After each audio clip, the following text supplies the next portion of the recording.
Tuendelee.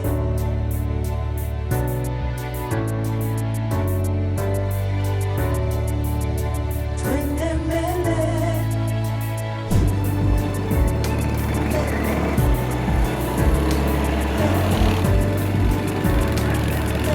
Twende mbele.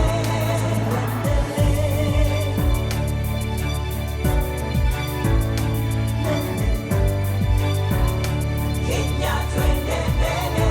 Tuendelee.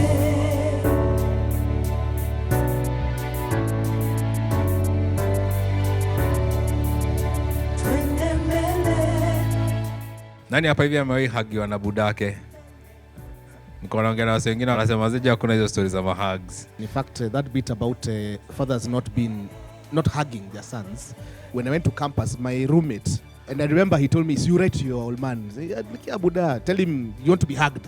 I remember I wrote a whole letter, 2 pages. I've now forgotten this.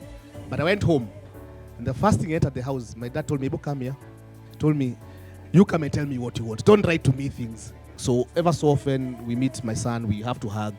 Then you have a man talk. It's okay for men to be able to be vulnerable to each other. So if you have a son, just help them to be able to be vulnerable to you as a father, because you need to be a friend, a mentor to your son. Mimi nikigrow up, mazee buda akiingia hivi nilikuwa namcheki hivi kwa dirisha, mazee mna dark. Kwa sababu mazee joke kulikuwa na kiti, mazee ana kitingi. Wakati wa news mnanyamaza kama crazy. Kuna wase hapa hivi I think wako hiyo group. For us in hiyo military style, kiti ni yake, hata unahesabu footsteps. Hizi footsteps ni za mzee na kam. Skata kwa nyumba kama class. Kila mtu anaenda achukue vitabu, ni homework tunafanya or pretend to be doing the homework. Yeah, but we can change the story. Me, I've only seen my dad peck somebody once. Between you and the mother, should they see you guys occasionally kissing ama mnaonanga tu hiyo mnafunga kwa bedroom? Usichoke kukatia wife yako. And that is important because hata yeye ataweza kulearn how to appreciate women, how to appreciate people, because una show you example.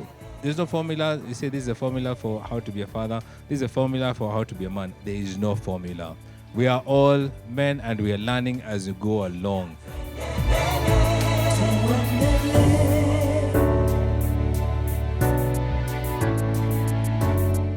You need to exercise your heart.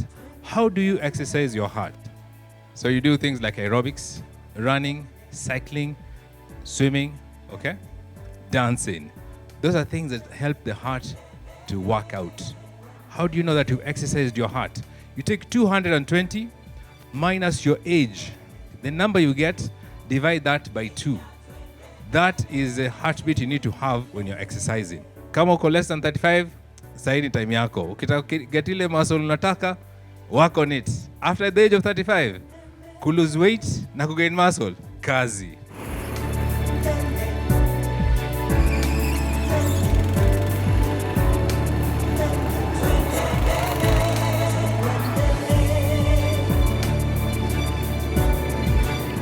The boy in us has come out so aggressively, and I think it's the best part of it. Just being young again, playing with the toys. Today has given us an opportunity to reenact our lives ever since we were young boys, and also giving us an advantage position to view life differently, not only as fathers, but as also caretakers, and also getting to understand that you cannot pour from an empty cup. That is, before starting to father someone, you have to have something to give. We've gotten to understand each other, the role of patriarchy and the role of men. And we've also gotten to enjoy the boy in us, played with the toys and have a very friendly competition today. I'm an aspiring father. So hopefully when I have a son, at least I have 1 or 2 things to impart to the kid. There's no better way to say that somebody somewhere is thinking about us, and more as a parent, as a father, and then by extension as a colleague. I mean, that was the best experience I could ever have on a Father's Day. What Steve said, you don't have to prove that you're a man. You're already a man. The most memorable thing today is how I've interacted with everyone here. I've met new people. It's been the best. There's so much love, there's so much unity, and we get to learn from each other. So it's been an amazing experience. Dad, be that the best that you can be. And at the end of the day, they will not believe it as our slogan, make the best difference in the world for all ourselves and for our children.